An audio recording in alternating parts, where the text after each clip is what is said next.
I think it's such an important discussion, because I think often we sort of switch off and we've got this plastic money that we're constantly using every single day.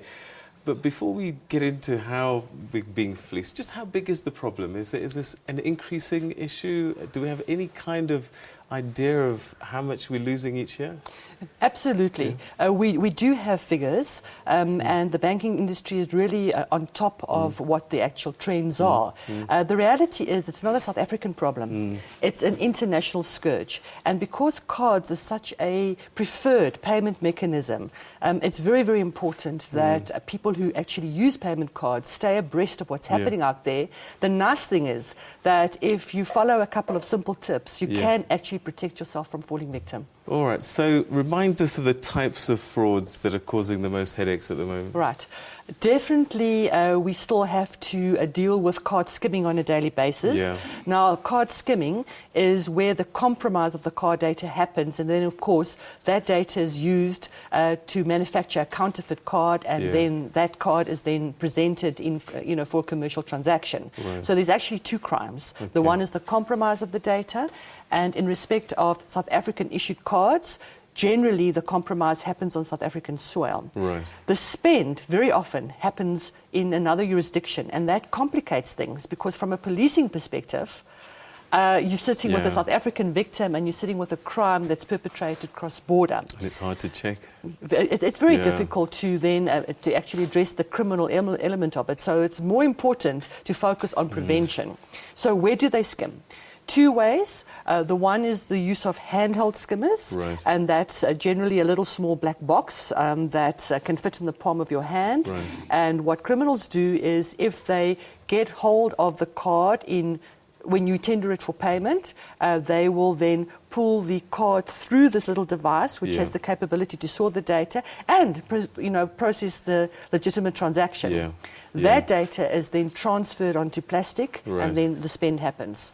The other place that they skim is, of course, at the ATM itself, where the device is actually fixed to the front of the ATM. My goodness. And generally it has a spy camera installed as well to look at the PIN. So for me, the golden tip is never ever let anybody see you use your PIN. Okay. So if you're typing in your PIN, cover your hand with a handbag, a jersey, with your other hand. Just standing, hide. But now remember, there's a spy camera on the ATM. Even if people are behind you, the PIN could still be captured. Wow. Because if you were as unfortunate that your data was compromised without the PIN, if it's a debit card, and even now with credit cards that are PIN-driven, without the PIN, there's a problem. All right, so that's skimming. Phishing is the other thing, isn't it? What can we do to prevent phishing? What is it? Right. Phishing is the use of spam mail to entice the victim into disclosing personal information. And then, of course, that data is used either to purchase, if we're talking about card, purchase on the internet, alternatively to access your internet banking profile and then move money. Right. So the golden rule there is understand that no bank will ever ask you to disclose personal information by way of an email or even telephonically, because, Peter, the other thing is, as we're talking this morning, there are criminals actually listening. Wow. It's a fact. Right. So they hear us